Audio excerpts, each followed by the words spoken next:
Hello, this is UCL Uncovering Politics, and this week we ask, should the state fund fertility treatment?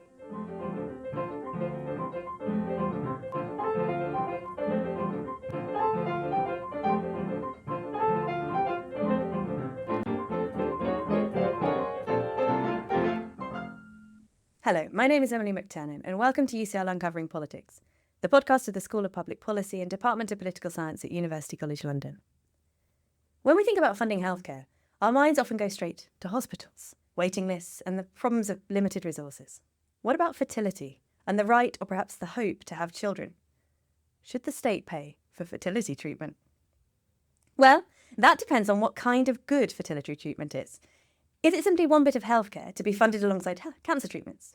In a system under strain, it might look difficult to justify treating infertility rather than life-limiting or life-threatening illness. Or, with that comparison, have we missed something? Is there something special about getting to have genetically related children, such that it is a project that all of us should fund? Well, today we're joined by Dr. Julie Cavalieri, who has recently joined us here at UCL as a lecturer in engaged philosophy in the philosophy department. She's published a string of articles on the significance of infertility and the desire to have a child, and defending the legitimacy of funding fertility services. So welcome, Julie, to the podcast. Thanks, Emily. Thanks for having me. Let's get started with your case for funding fertility treatment. Before we get to reasons some have had some doubts, why should we pay for it?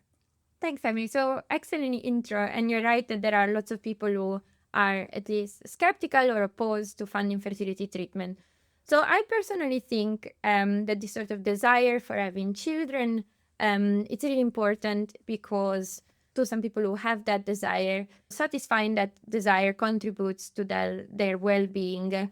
And for people who are not so sure about whether we should satisfy desires, because people could have all sorts of desires, satisfying this desire also contributes to flourishing, because having children is something that is considered, if not essential, at least very important to have a flourishing life. So this is the first step of the argument. So I want to show, and I try to show, that the frustration of this desire causes suffering. So there are lots of studies on people undergoing fertility treatment or people with infertility who are unable to conceive and have this strong desire to procreate.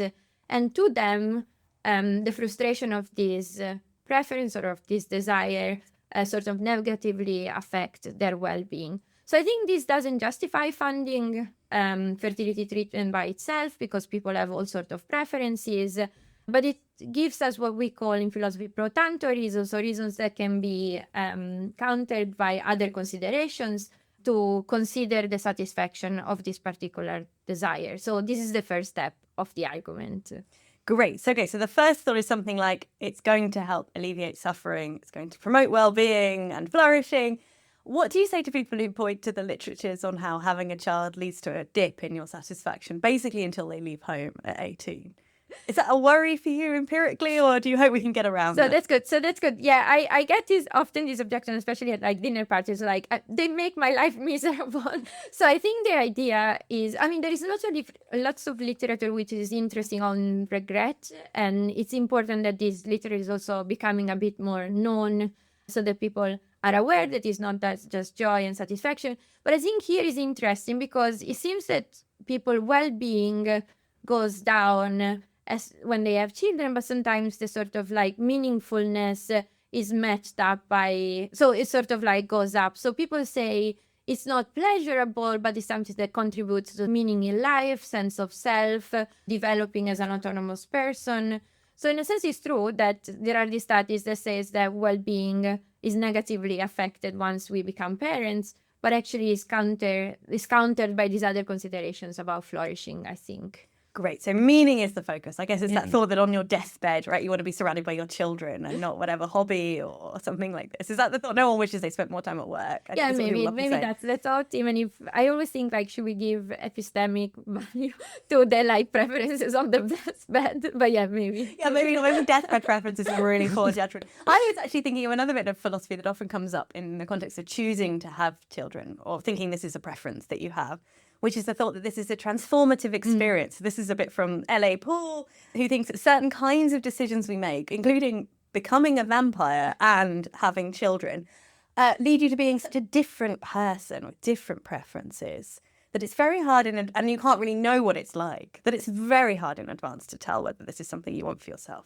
You're not convinced by that either. You think these are preferences we should take seriously and satisfy. So it's interesting. No, I love that I mean the book and the paper on the sort of transformative experience of parenthood. But I think what I'm interested in is the sort of desire. So I'm sort of like, I think, and this should be uncontroversial, like people's lives go better if their sort of preferences, informed preferences are satisfied. And so I think like, yeah, maybe you have a child and your life will be miserable, but you don't know before. And all we have sort of thing is the desire. And we know that is not just a desire like, I don't know, like Rawls say, counting blades of grass. It seems like a bit more important than that or a bit more meaningful.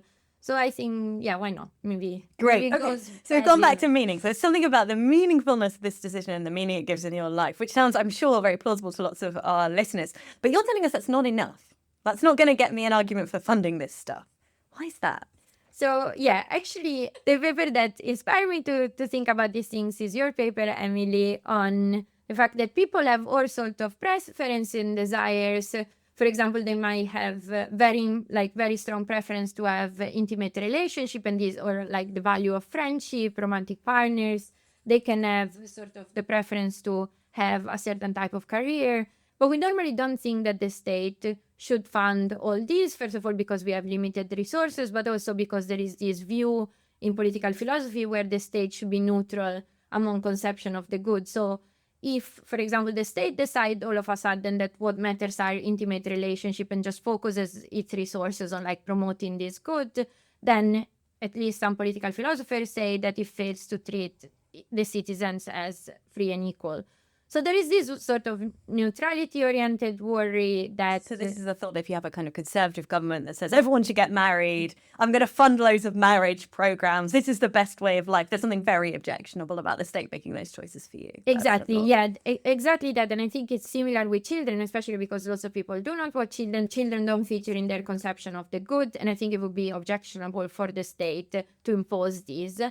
So I think the really interesting question, which was actually raised in your paper, Emily, is why this preference and not preference for other things. And so in the paper, I don't really go into that, which I think is a limitation of the paper, but I'm trying to solve this issue in the book that I'm currently writing. So I have this argument whereby, so again, the argument is sort of in a nutshell, is the idea that we are facing, especially in the high-income nation, are facing population decline and population aging.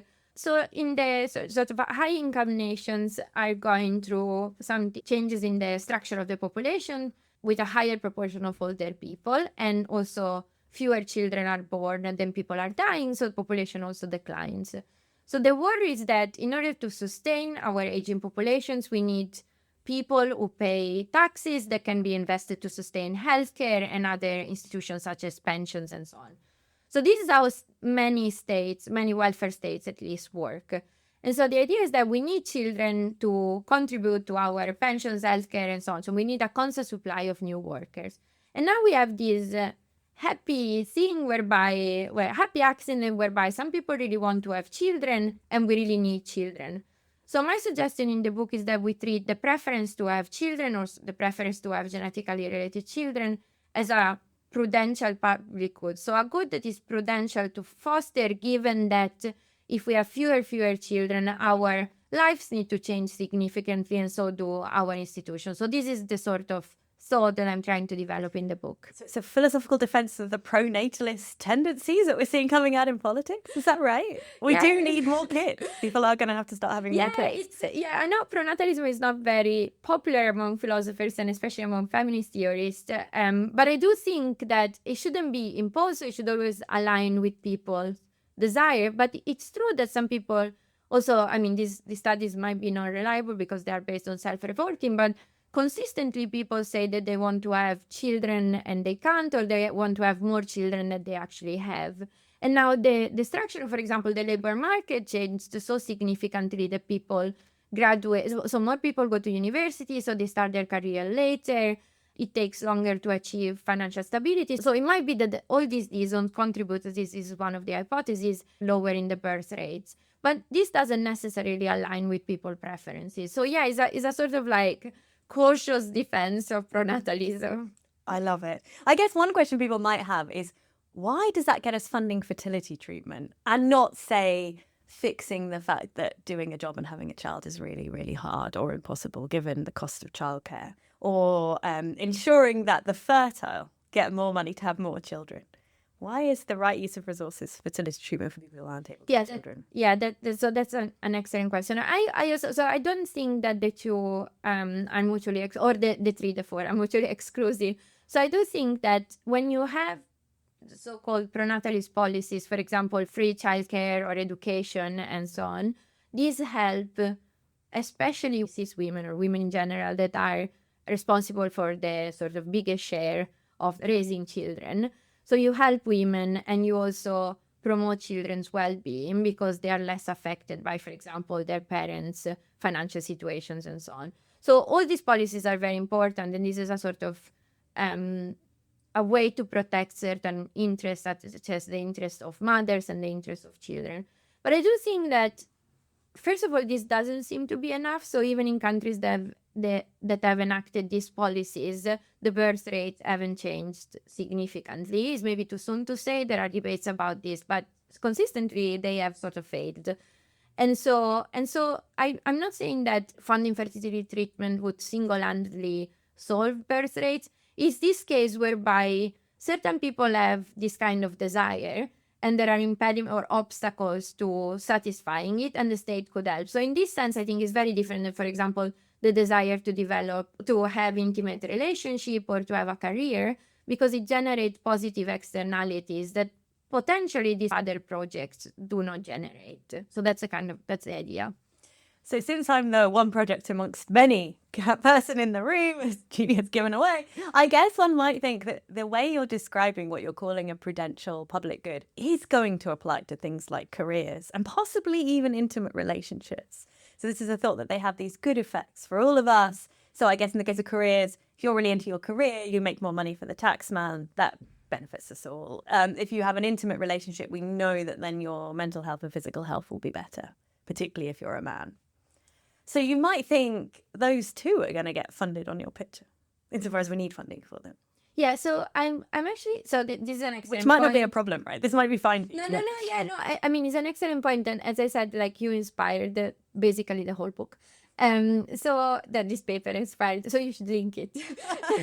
So the idea is that I think is a way to think about projects with a sort of like a neutrality sensitive justification for funding. So I do think that, for example, funding of the arts, education, also promoting intimate relation can be a way, but sort of like there are certain life projects that more directly or more obviously than others produce positive externalities, so sort of like good outcomes that are then shared among members of or citizens rather than just the people who have those projects. So the advantages are then shared among members of society. So I do not think that we should just do fertility funding. It can be that other projects count as such. It's a sort of way to discriminate between or distinguish between projects that do not have this feature and projects that have these features.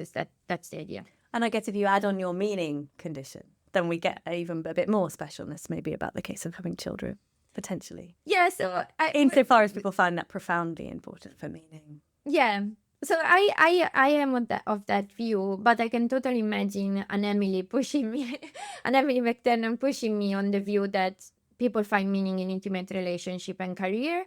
And I do think is true. It's a sort of like project that is considered valuable, contributes to well-being, so has these two features, plus in this day and age, in terms of how the population is at the moment and how our institutions work, it also contributes to other people's well-being in this indirect way. So the other part of your paper that's not dealing with the problem of some tricky people saying, what about the other life projects, talks about norm legitimation, the way in which funding fertility treatment might legitimize problematic social norms around genetic relatedness and reproduction and parenting. Could you talk us through that a bit? Yeah, sure. What's the worry? So yeah, this is a worry that has been expressed by feminist theorists since the beginning of this debate on fertility. So at the beginning with IVF, so in vitro fertilization, feminist theorists were really opposed to that because they thought, oh, look, is another way in which women's bodies are used. And then there are these objectionable pronatalist norms, so that, for example, people need to have children. This is a way to have a flourishing life. And then some feminist theories additionally say there is sort of this pressure in society to have quote unquote your own children, so children that you are biologically or genetically related to. So unlike them, I don't think that the preference to procreate, so to be pregnant or to have children that are in some ways related to you, is objectionable in itself. So I think the disagreement is there. So they think it's not just that it leads to bad outcomes for people, for example, fewer children being adopted, or adoptive family being stigmatized, or women being expected even more to have children.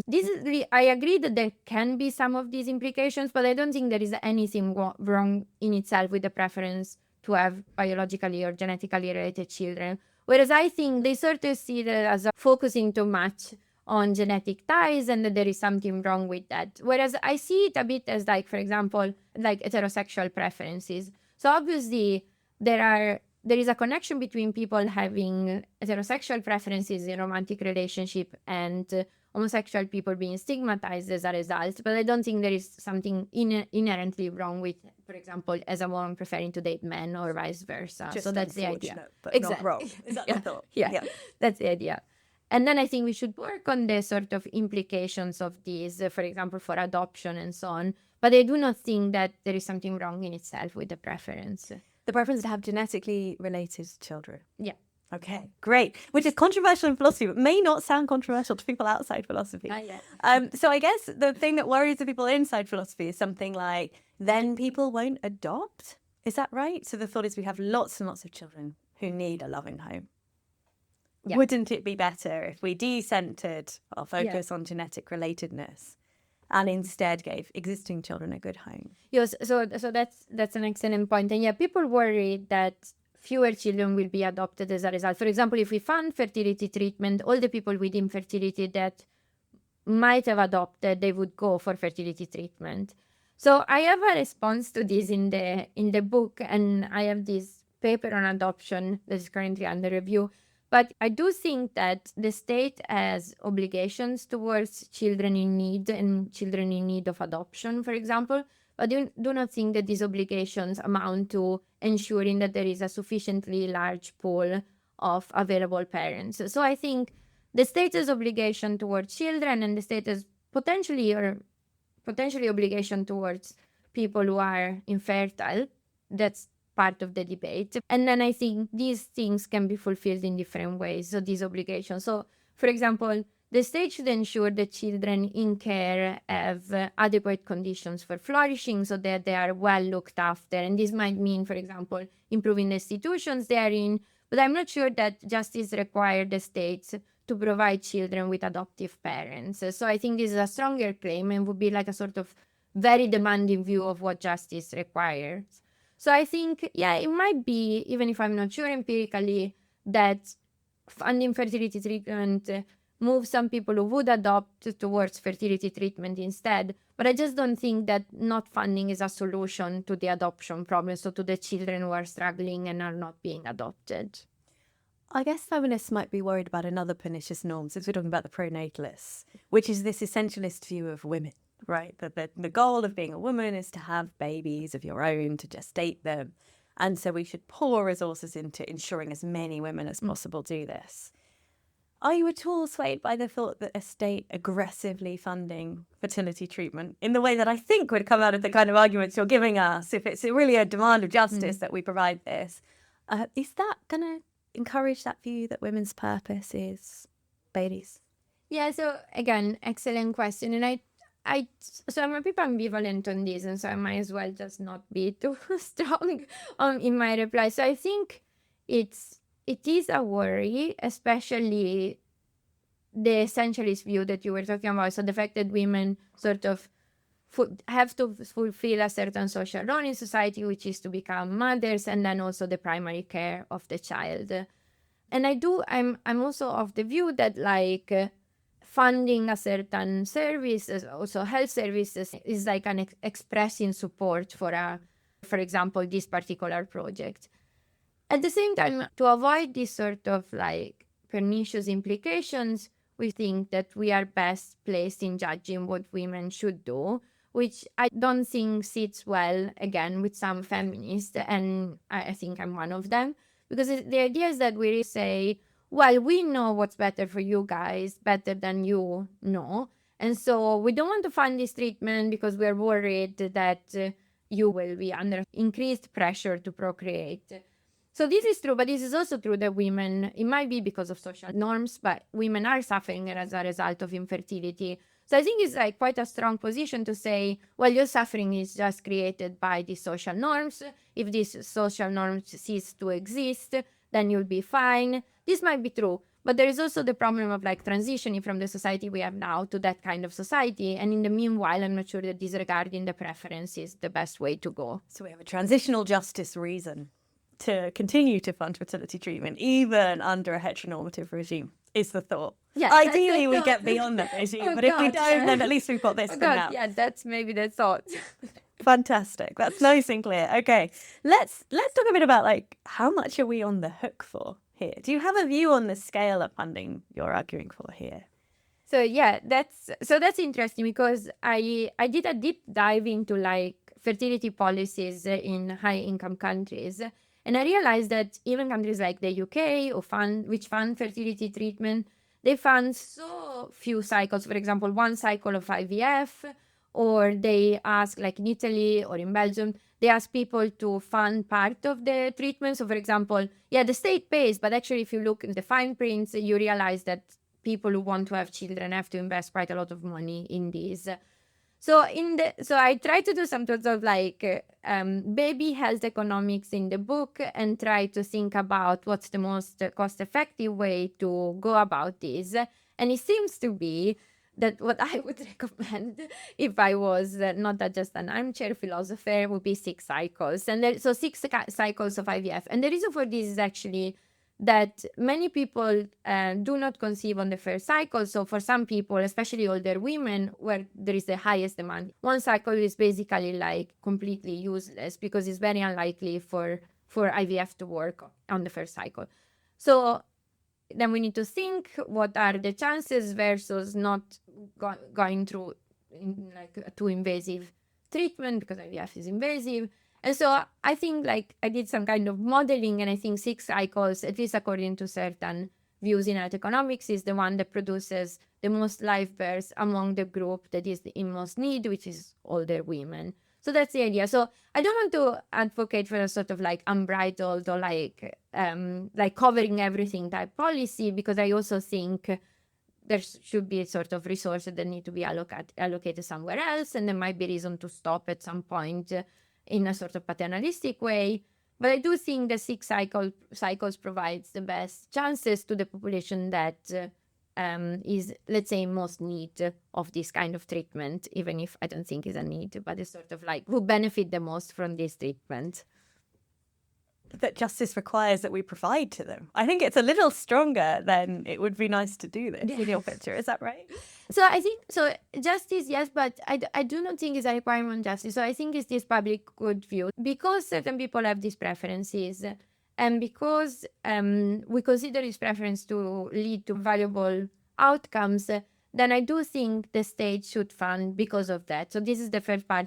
But then the second part is that everyone benefits from having more children. And so I think it's unfair, and that's the justice bit of the argument. So justice as fairness. It's unfair to ask prospective parents to fund for something that actually everyone benefits from. Right. So for example, if I pay, I don't know, 5,000 pounds for treatment, and the treatment works, then I create a taxpayer, and then everyone, so like my neighbor doesn't have kids, and my neighbor has kids that has conceived naturally, they all benefit from me having children. So this is the sort of justice-based requirement. So it's public goods plus this. Great. And so you've got these 6 cycles of IVF. I assume that there might be, in your view, some thoughts about which treatments we should pay for in terms of effectiveness. So if it's a public goods like argument, it's like we're all going to benefit. You're going to want people to do the cheapest, most effective treatment. even I assume if that comes with some trade-offs of their preferences. So here I'm thinking of things like using donor eggs to increase the chances that IVF is successful. Not going to be a genetically related child to the woman then, but is more likely to result in a live birth under certain conditions. Yeah. Is that the way your view is going to go? Yeah, Or using kind a surrogate, for instance, rather than you having a uterus transplant? Right? Yeah, It may well that's- be much cheaper to use surrogates who we know successfully sustain pregnancies than to undergo some kind of radical treatment that now exists, like having an entire uterus transplanted. Yeah, so good. Excellent question. So I do think, yeah, cost effectiveness should play a role, especially because it's this idea that it's costly to provide it. So we shouldn't just take into account the preferences of the person who undergoes treatment. So donor eggs, for example, increase significantly the chance, especially when it's sort of like what is sometimes called age-related infertility in women. With surrogacy, I find it a bit more difficult because I don't write on surrogacy because I change my mind almost yearly on the permissibility of this practice. So in the book and in general in my papers, I never talk about surrogacy because I think it's a bit different so there is a sort of like difference that is just not just like a normative difference between using somebody's eggs that were donated or asking a person to carry out a pregnancy for you. So I think at the moment, so this year, I'm of the view that there is something special, not in terms of like beautiful, but something like sui generis about pregnancy. And so I'm not sure that the state should, for example, cover this practice because I think it's rife for exploitation. I'm not sure that we can make sure that these contracts people have the option to pull out. So it's complicated. So I'm not sure that, I don't want to endorse it in any way. But you're right that lately there's been quite a lot of discussions in the UK about uterus transplantation in the UK and abroad because it's much more costly than IVF because it requires a big surgery and then taking time off work, and also requires a donor who undergoes this sort of hysterectomy, which is the removal of the uterus, which again is much more invasive than just donating eggs. Great. So they're going to raise some extra questions. So we've been talking a bunch about your paper and then we've moved to the book. So is that the next step with this project for you? Are we into the book next? The book is being written at the moment, so it will take a while to come out, but it will come out eventually. But yeah, the book, I think, develops some of these ideas and is a sort of like defense of the view that the state ought to fund fertility treatment. And then it goes through a bunch of objections because philosophers like that. And so it goes through a bunch of objections, for example, related to climate change, adoption, and feminist concerns that we also touched upon today. I did wonder about the climate change thing. So we've got this story of the public good of having them because it pays for our pensions and our healthcare. But you might think a declining population is a good thing for all of us as well. Yes. So I haven't gone too much into this debate, but there is a whole debate on like procreation and climate change. So, for example, some people say that we should limit ourselves to one child, or we should also refrain from procreate. So I have a very underdeveloped view on this. So a lot of this, I think, is contingent on like empirical consideration. So, for example, climate change would be a negative externality, so sort of negative outcome of having children because you produce another polluter, basically, especially in high-income countries where you have the population decline and aging problem, but you're also among the biggest polluters. The citizens are the biggest polluters on Earth. So there is this concern that it doesn't just produce positive outcomes, it also produces negative. I think it's complicated because at the moment, our institution cannot survive if we continue this way. So there is the worry of like, yeah, maybe it affects climate change, but at the same time, some institutions collapse. And so who's going to look after our older population? Who's going to fund healthcare? So it's a sort of trade-off. But obviously, the focus here is on high-income countries. So from a global justice perspective, it would be potentially good for us to stop having children. So I'm not sure about this. One thing I wonder what you think about this, Emily. So one thing I'm sometimes thinking about, and I don't really understand the environmentalist argument here, is that there's a sort of idea where like activities that are polluting, so for example, driving a car, traveling by plane, having children, they're like they are discussed as if they were the same thing. So I find it very odd to think, like, there are all these debates also in academia. We should stop flying to conferences, and which totally true, we should take the train. But it seems like that conferences are just measured in terms of how polluting the activities. But there is a lot we gain from at least arguably. Like, we make new friends, we develop new ideas. And I think it would be a very impoverished view of our social world if we just think of these activities, including having children, based on how much we pollute the environment. And maybe like environmentalists would be like horrified by this view. But I wonder what you think. I'm tempted by that too. It's almost like they haven't put the other bit in the cost-benefit analysis, right? Here are the harms, or what about the goods? Yeah. Right. What is it that we're actually getting? Maybe, yeah, exactly. Something like yeah, this. yeah, no, yeah. And I think there's sometimes a misunderstanding of what the good is of something like an in-person event as well. I'm never very convinced by these moves to being online for everything, because I just think it misses the socialness that was meant to be part of the thing. I'm not really just there to listen to someone's talk. Yeah, exactly. But maybe you would think we are. That's the idea. Fantastic. Thank you so much for coming on. It's been brilliant to talk about a philosophical version of pronatalist policies and the funding of 6 cycles of IVF, which does sound like a much more generous and appropriate amount than some of the NHS limitations that we're currently seeing. So today we've been looking at Julie's paper, Fertility Treatment, Valuable Life Projects and Social Norms in Defence of Defending Reproductive Preferences, published in the journal Bioethics, as well as her book To Come. As ever, these details are going to be in the show notes for this episode. Remember, to make sure you don't miss out on future episodes of UCL Uncovering Politics, all you need to do is subscribe. You can do so on Apple, Google Podcasts, or whatever podcast provider you use. And while you're there, we'd love it if you could take a moment of time to rate or review us too. I'm Emily McTernan. This episode was produced by Eleanor Kingwell-Banham. Our theme music is written and performed by John Mann. This has been UCL Uncovering Politics. Thank you for listening.